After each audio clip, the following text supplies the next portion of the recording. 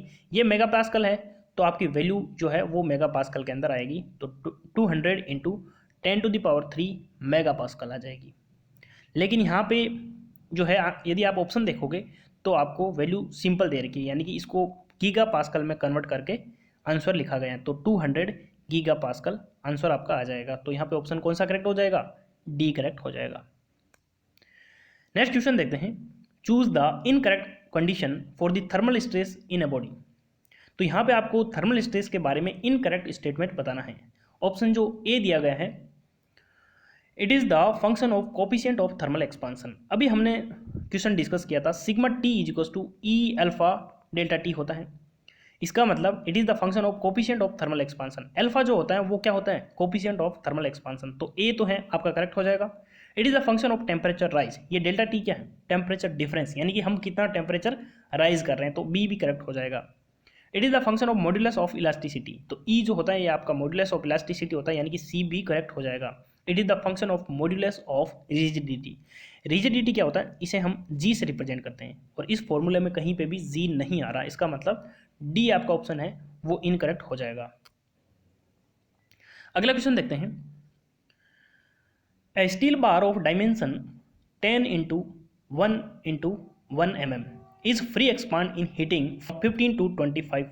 What is the stress developed? यानी कि आपको बताना है कि इसके अंदर स्ट्रेस कितना डेवलप्ड होगा। बहुत ही अच्छा क्वेश्चन है, बस आपको इसका आंसर देना है। देखिए ज़्यादातर स्टूडेंट क्या होगा, इसको सोल्व करने बैठोगे तो सोल्व करना ही हमारी सबसे बड़ी गलती हो जाएगी। क्यों? क्योंकि यहाँ पे आपको क्या पूछा गया दिया गया, is free to expand in heated. देखिए जैसे मान लो आपकी कोई रोड है, यहाँ से आपकी फिक्स है लेकिन इधर से क्या है? फ्री है। तो यदि आप इसका टेम्परेचर राइज करोगे तो क्या होगा? इसकी लेंथ इंक्रीज होगी। तो यदि ये फ्री है तो ये इसकी लेंथ इंक्रीज हो जाएगी, तो इसके अंदर कोई भी स्ट्रेस डेवलप्ड नहीं होगा। स्ट्रेस डेवलप्ड कब होगा? जब हम इसको यहाँ से इसकी लेंथ इंक्रीज नहीं होने देंगे, यानी कि हम रेस्ट्रिक्ट कर देंगे, तब स्ट्रेस डेवलप्ड होगा।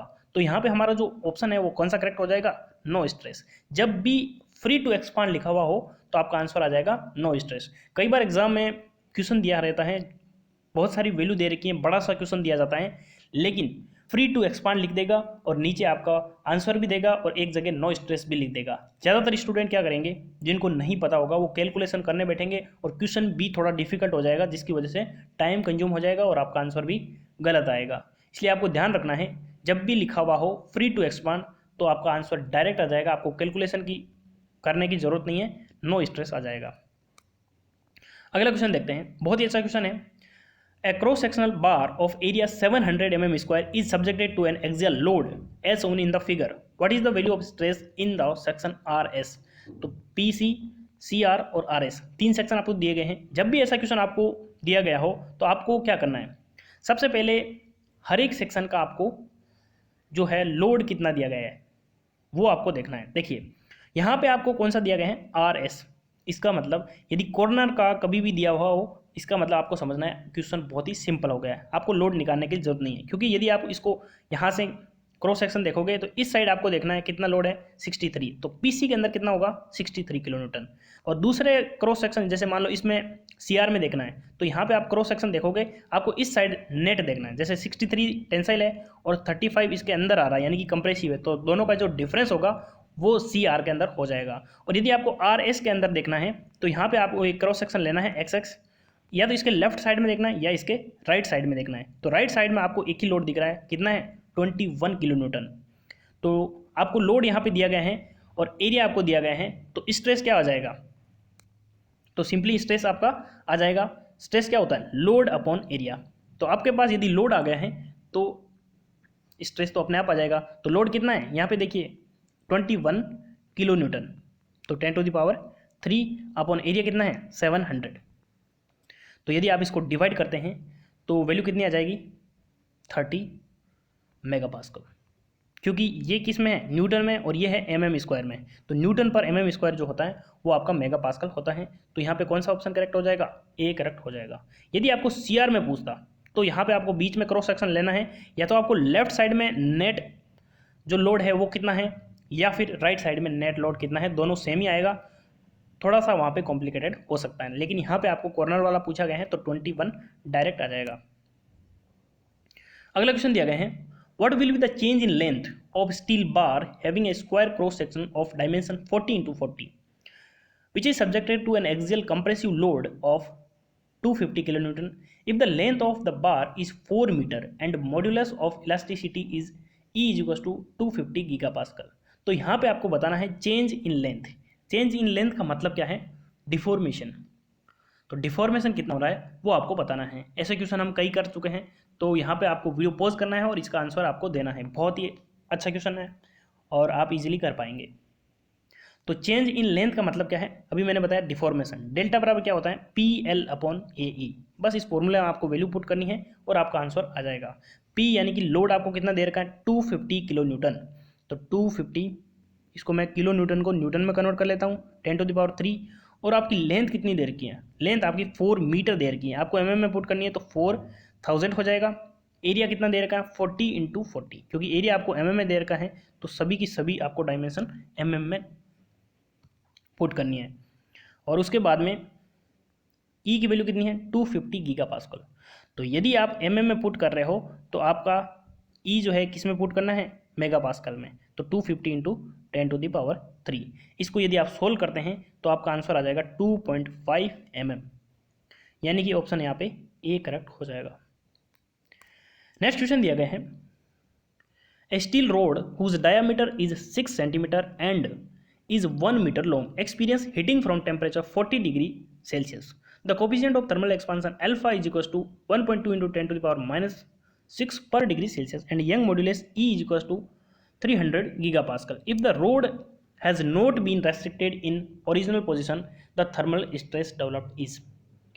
तो फ्रेंड्स मैंने आपको अभी थोड़ी देर पहले बोला था कि यदि आपको फ्री टू एक्सपांड लिखा गया है, देखिए if the rod has not been restricted in its original position, यानी कि यदि रोड को रेस्ट्रिक्ट नहीं किया गया है तो स्ट्रेस कितना डेवलप्ड होगा 0। तो यहाँ पे ऑप्शन ए करेक्ट हो जाएगा। यदि आप कैलकुलेशन करने बैठते हैं तो sigma T is equal to क्या आ जाएगा E∝ΔT। E∝ΔT आ जाएगा। ई की वैल्यू दे रखी है, अल्फा की वैल्यू दे रखी है और टेम्परेचर डिफरेंस भी आपको दे रखा है और आपका ऑप्शन में भी कैलकुलेशन दे रखी है। तो मैंने आपको पहले ही बोला था कि ऐसी गलती आपको नहीं करनी है। और एक ऑप्शन आपको देखिए 0 दे रखा है और यहाँ पे साफ साफ लिखा गया है if the rod has not been restricted. जो एग्जामिनर है वो आपका क्वेश्चन गलत करवाना चाहता है, लेकिन आपको क्वेश्चन अच्छे से पढ़ना है और जैसे ही आपको नॉट रेस्ट्रिक्टेड लिखा हुआ हो आपका आंसर 0 आ जाएगा। नेक्स्ट क्वेश्चन देखते हैं, what is the normal stress on a bar of square cross section with side B on which load P is applied at an angle of 30 degree from the horizontal. तो यहाँ पे आपको stress बताना है। तो बहुत ही सिंपल क्वेश्चन है, बस आपको थोड़ा सा आपको समझना है यहाँ पे क्वेश्चन में क्या दिया गया है। तो आपका मान लो ये आपका स्क्वायर क्रॉस सेक्शन है। यदि यहाँ पे हम P लोड जो है वो नॉर्मल लगाते हैं, लेकिन यहाँ पे नॉर्मल नहीं दिया गया है, एट एन एंगल, एंगल कितना है आपको 30 डिग्री। तो ये जो नॉर्मल कितना हो जाएगा P cos 30 हो जाएगा, बस यही दे रखा है आपको, यानी कि कुल मिला के P की जगह P cos 30 दे रखा है। तो स्ट्रेस कितना हो जाएगा लोड अपॉन एरिया। तो P कितना है P cos 30 अपॉन एरिया कितना है, एरिया जो है आपका स्क्वायर क्रॉस सेक्शन है जिसकी साइड B है, तो ये एरिया हो जाएगा B²। और cos 30 की वैल्यू कितनी होती है, cos 30 यानी कि sin 60 और sin 60 की वैल्यू होती है √3/2। तो √3/2 P/b²। तो यहाँ पे कौन सा ऑप्शन करेक्ट हो जाएगा? ऑप्शन यहाँ पे सी करेक्ट हो जाएगा, √3/2 P/b²। तो बहुत ही सिंपल है, बस आपको जो क्वेश्चन में दिया गया है वैसे वैसे आपको करते जाना है। What is the effect on a young modulus of wire if the radius of wire subjected to a load P is doubled? तो यहाँ पे आपको पूछा गया है कि यदि हम किसी वायर की रेडियस को डबल कर देते हैं तो उसके यंग मॉडुलस पे क्या इफेक्ट पड़ेगा? डबल हो जाएगा, हाफ हो जाएगा, बिकम 1/4 या फिर रिमेन्स अनअफेक्टेड। तो फ्रेंड्स आप सभी को पता है जो यंग मॉडुलस होता है वो मटेरियल पे डिपेंड करता है, यानी कि ये मटेरियल की प्रॉपर्टी होती है जो उसकी रेडियस, उसका डायमीटर यानी कि उसकी साइज पे डिपेंड नहीं करता। तो यहाँ पे क्या ऑप्शन करेक्ट हो जाएगा? ऑप्शन यहाँ पे डी करेक्ट हो जाएगा, रिमेन्स अनअफेक्टेड, क्योंकि ये सिर्फ मटेरियल पे डिपेंड करता है। यदि मटेरियल चेंज हो रहा है उस टाइम आपका यंग मॉडुलस चेंज हो जाएगा, और यदि मटेरियल सेम है या किसी भी साइज का है तो यंग मॉडुलस सेम रहेगा। The value of principal stress at a point in a plane stress element is sigma x और सिग्मा वाई की वैल्यू आपको दे रखी है 500 megapascal. Calculate the value of normal stress acting at an angle of 45 at x axis. तो यहाँ पे आपको बताना है नॉर्मल स्ट्रेस कितना डेवलप होगा। बहुत ही अच्छा क्वेश्चन है, यहाँ पे आपको फॉर्मूला पता होना चाहिए। तो यहाँ पे आपको नॉर्मल स्ट्रेस का फॉर्मूला क्या होता है?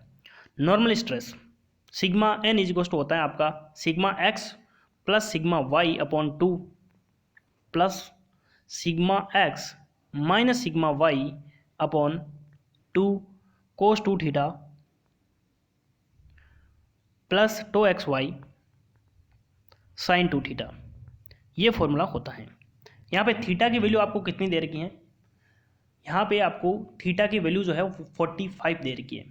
तो 45 यहाँ पे देखिए कोस 2 थीटा है, तो 45 इंटू 2 हो जाएगा आपका 90, और कोस 90 की वैल्यू आपके 0 होती है, तो ये टर्म जो है आपकी 0 हो जाएगी।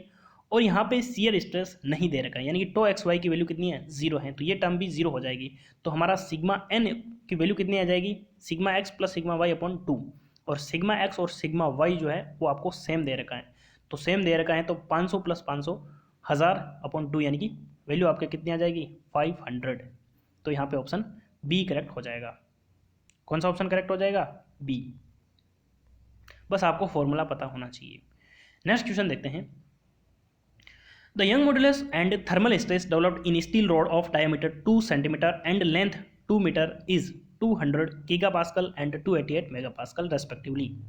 This experience hitting from temperature 30 degree to 150 and rod has been restricted in its original position. Calculate the value of coefficient of thermal expansion. तो यहाँ पे आपको क्या किसकी वैल्यू पूछ ली? अल्फा की वैल्यू। तो आपको फ्रेंड्स पता है सिग्मा टी इक्वल टू कितना होता है? ई अल्फा डेल्टा टी। तो अभी हमने ऐसा क्वेश्चन डिस्कस किया था, तो वीडियो को पॉज कीजिए और आपका इसका आंसर आपको देना है, और मुझे उम्मीद है कि आप सभी इसका आंसर इजीली दे पाएंगे, क्योंकि फॉर्मूला मैंने आपको बता ही दिया है, सिग्मा टी इक्वल टू कितना है? ई अल्फा डेल्टा टी। तो यहाँ पे आपको क्या निकालना है? अल्फा। मैंने आपको पहले भी बोला था कि एग्ज़ाम में जो क्वेश्चन पूछा जाता है आजकल क्या है कि 3 सेट होते हैं, जैसे मॉर्निंग शिफ्ट और इवनिंग शिफ्ट भी होती हैं, और यानी कि 3 शिफ्ट होती है टोटल। 3 शिफ्ट के अंदर जो क्वेश्चन जो होता है वो सेम पूछा जाता है, लेकिन वहाँ पे क्या है कि किसी में आपको ई पूछ लेंगे, किसी में अल्फ़ा, और किसी में डेल्टा टी की वैल्यू या फिर सिग्मा टी की वैल्यू पूछ लेंगे। और कभी कभी क्या कर देते हैं, थोड़ी वैल्यू चेंज कर देते हैं, यानी कि पैटर्न सेम रहता है, जो आपका पेपर होता है उसका लेवल सेम रहता है, लेकिन क्वेश्चन जो है वो थोड़े थोड़े डिफरेंट होते हैं। इसीलिए मैं आपको अलग अलग टाइप से क्वेश्चन करवा रहा हूँ। तो यहाँ पे सिग्मा टी की वैल्यू कितनी दे रखी है आपको? 288 मेगापास्कल, और ई की वैल्यू आपको कितनी दे रखी है? 200 गीगापास्कल। तो इसको भी हम मेगापास्कल में कन्वर्ट कर लेंगे, और अल्फा की वैल्यू आपको निकालनी है, और डेल्टा टी की वैल्यू आपको 30 से 150 हो रहा है, यानी कि 120 हो जाएगा। तो अल्फा की वैल्यू यहाँ से आप इजीली कैलकुलेट कर पाएंगे, और वो वैल्यू आ जाएगी आपके 1.2 इंटू 10⁻⁻5 पर डिग्री सेल्सियस, जो कि ऑप्शन यहाँ पे ए करेक्ट हो जाएगा। अगला क्वेश्चन दिया गया है, determine the axial strain in a cylindrical wall at the mid depth when the Young modulus and the Poisson ratio of container material is 200 gigapascal and 0.6 respectively. The axial and the circumferential stress are equal and its value is 20 megapascal. तो यहाँ पे आपको क्या निकालना है, axial strain निकालना है।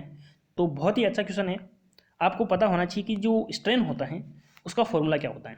Strain जो होता है वो क्या होता है, स्ट्रेस अपॉन यंग मॉडुलस होता है, सिंपल ये होता है। लेकिन यदि हम बात करें एक्स और वाई डायरेक्शन की, तो स्ट्रेन जो होता है टोटल उसको वो हो जाएगा आपका सिग्मा एक्स अपॉन ई। यानी कि मान लो एक आपकी रोड है, तो इस रोड की एक्स डायरेक्शन में हम यदि लोड लगा रहे हैं पी, तो यहाँ पे जो एक्स डायरेक्शन में स्ट्रेस जनरेट हो जाएगा वो आपका स्ट्रेन जो होगा वो सिग्मा एक्स अपॉन ई हो जाएगा। लेकिन जो वाई डायरेक्शन में हम यदि कंसिडर करेंगे तो माइनस जो लेटरल डायरेक्शन हो जाएगी, यानी कि जिस डायरेक्शन में हम लोड लगा रहे हैं वो तो आपकी नॉर्मल डायरेक्शन हो जाएगी जिसे हम एक्सियल बोलेंगे, और जो बाकी की होती हैं यानी कि वाई और जेड उनको हम क्या बोलते हैं, लेटरल, और वहाँ पे लेटरल डायरेक्शन में हम पॉइजन रेशियो लेते हैं। तो सिग्मा एक्स अपॉन ई हो minus mu sigma y upon e हो जाएगा। यहाँ पे आपको क्या दे रखा है लास्ट में, देखिए circumferential stress axial and circumferential stress are equal and its value is 20 megapascal. यानी कि सिग्मा एक्स और सिग्मा वाई की वैल्यू आपको सेम दे रखी है। तो सेम मान लो मैं सिग्मा कंसिडर कर लेता हूँ, तो सिग्मा अपॉन ई 1 माइनस म्यू हो जाएगा। तो सिग्मा की वैल्यू आपको कितनी दे रखी है, 20 दे रखी है, और ई की वैल्यू कितनी हो जाएगी आपकी 200 गीगापास्कल। तो 200 इंटू 10⁻³ हो जाएगी 1 माइनस म्यू। म्यू की वैल्यू आपको कितनी दे रखी है, 0.6 दे रखी है, तो 1 माइनस 0.6। इसको यदि आप सोल्व करेंगे तो वैल्यू आपके आ जाएगी 4 इंटू 10⁻⁵। तो यहाँ पे कौन सा ऑप्शन करेक्ट हो जाएगा, ऑप्शन यहाँ पे डी करेक्ट हो जाएगा। बहुत ही सिंपल क्वेश्चन है, बस आपको ये फॉर्मूला याद होना चाहिए। आपको सिर्फ इतना समझना है कि जो स्ट्रेन होता है वो स्ट्रेस अपॉन यंग मॉडुलस होता है, लेकिन यदि हम दोनों डायरेक्शन में यानी कि लॉन्गिट्यूडिनल और लेटरल डायरेक्शन में कंसिडर करते हैं तो आपका स्ट्रेन हो जाएगा sigma x upon e minus mu sigma y upon e. यदि हम जेड डायरेक्शन भी लेंगे तो minus mu sigma z upon e हो जाएगा।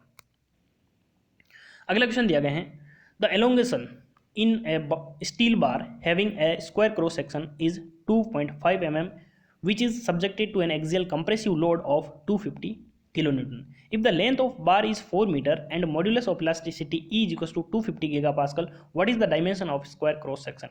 तो यहाँ पे आपको क्या पूछा गया है, एरिया पूछा गया है।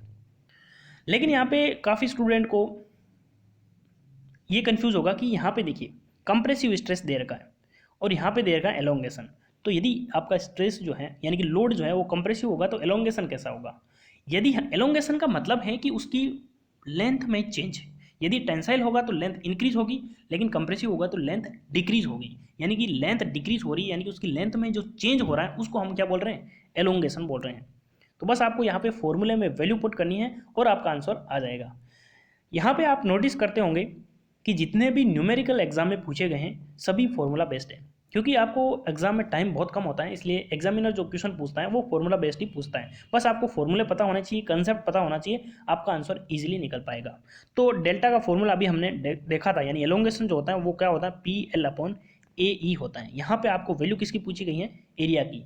तो ए एरिया जो है वो कितना हो जाएगा, यहाँ पे P की वैल्यू कितनी दे रखी है आपको 250, तो 250 किलो न्यूटन में है तो इसको हम न्यूटन में कन्वर्ट कर लेंगे। लेंथ जो है वो 4 मीटर है, तो 4 मीटर है तो इसको मैं mm में कन्वर्ट कर लेता हूँ, अपॉन यहाँ पे डेल्टा आ जाएगा। डेल्टा की वैल्यू आपको कितनी दे रखी है, जो 2.5 mm है, तो 2.5 इंटू ई की वैल्यू कितनी दे रखी है 250 गीगापास्कल, तो 250 इंटू 10⁻³ तो यहाँ पे जो एरिया आ जाएगा वो आपका आ जाएगा 1600 mm²। तो 1600 mm² है, यानी आपका जो स्क्वायर क्रॉस सेक्शन है, तो स्क्वायर क्रॉस सेक्शन है तो यदि इसका हम रूट करते हैं तो ये आपका आ जाता है 40, तो 40 इंटू 40 आपका डायमेंशन हो जाएगा। तो यहाँ पे ऑप्शन कौन सा करेक्ट हो जाएगा, ऑप्शन यहाँ पे बी करेक्ट हो जाएगा। अगला क्वेश्चन देखते हैं, the magnitude of the normal stress in the x and y direction is 100 and 20 megapascal respectively, both the stress and tensile in nature, determine the radius of Mohr circle. देखिए ये question थोड़ा सा अलग type का है।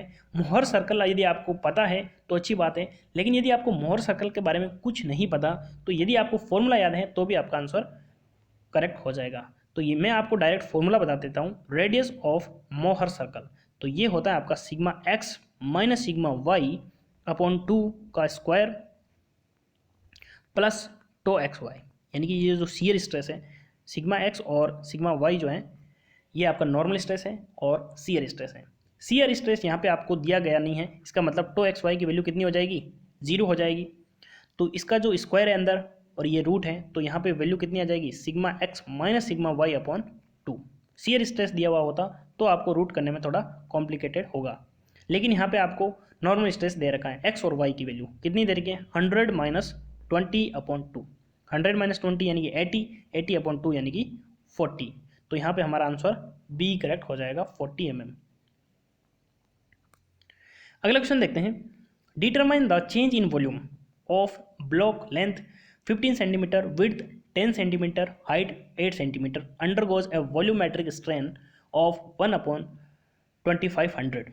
तो यहाँ पे आपको क्या बताना है, चेंज इन वॉल्यूम। बहुत ही सिंपल क्वेश्चन है, बस आपको वैल्यू पुट करनी है, आपका आंसर आ जाएगा। तो यहाँ पे हमारा आंसर क्या हो जाएगा, वॉल्यूमेट्रिक स्ट्रेन जो होता है वो क्या होता है, volumetric strain. Volumetric strain e equals to क्या होता है, change in volume upon original volume. Change in volume आपको पूछा गया है, तो डेल्टा वी की वैल्यू कितनी हो जाएगा, volumetric strain into V. Volumetric strain आपको कितना दे रखा, 1 अपॉन 2500, और वॉल्यूम आपका कितना हो जाएगा, वॉल्यूम आपका हो जाएगा 15 इंटू 10 इंटू 8। यदि आप इसको सोल्व करते हैं तो वैल्यू आपकी आ जाएगी 0.48 सेंटीमीटर क्यूब। 0.48 यानी ऑप्शन यहाँ पे सी करेक्ट हो जाएगा। बहुत ही सिंपल क्वेश्चन था। अगला क्वेश्चन देखते हैं। द स्टेट व्हेन टेंसाइल और compressive stress is equal in all direction with in और external to a body is known as hydrostatic pressure, hydrostatic stress, axial stress या फिर ट्राई एक्सियल स्ट्रेस। देखिए, मान लो आपकी कोई एक बॉडी है, उसके ऊपर जो टेंसाइल और कंप्रेसिव स्ट्रेस जो है वो इक्वल इन ऑल डायरेक्शन, यानी कि जब भी बात हो ऑल डायरेक्शन की। जैसे मान लो हमारी जो बॉडी है वाटर के अंदर है, पानी के अंदर, कोई भी लिक्विड है उसके अंदर है, तो यहाँ पे जो है लोड है चारों तरफ से लगेगा और वो इक्वल होगा सभी डायरेक्शन में। तो यहाँ पे आपको क्या दिया गया है, ऑल डायरेक्शन। तो इसका मतलब जो स्ट्रेस डेवलप्ड होगा वो कौन सा हो जाएगा, हाइड्रोस्टैटिक स्ट्रेस। यानी कि जब भी हम फ्लूइड की बात करते हैं तो स्ट्रेस कौन सा डेवलप्ड होता है, हाइड्रोस्टैटिक, और वो सभी डायरेक्शन में इक्वल होता है। तो फ्रेंड्स, ये था वीडियो। एक एक क्वेश्चन को हमने बहुत ही डिटेल में डिस्कस किया है और मैक्सिमम क्वेश्चन जो थे वो न्यूमेरिकल थे। एक एक न्यूमेरिकल को हमने फॉर्मूले के साथ में, कंसेप्ट के साथ में डिस्कस किया है और मुझे उम्मीद है कि आपको कोई भी डाउट नहीं है। फिर भी आपको कोई डाउट रह गए हैं तो आप मुझे कमेंट बॉक्स में पूछ सकते हैं। और यहाँ पे हमारा जो ये टॉपिक है कंप्लीट होता है।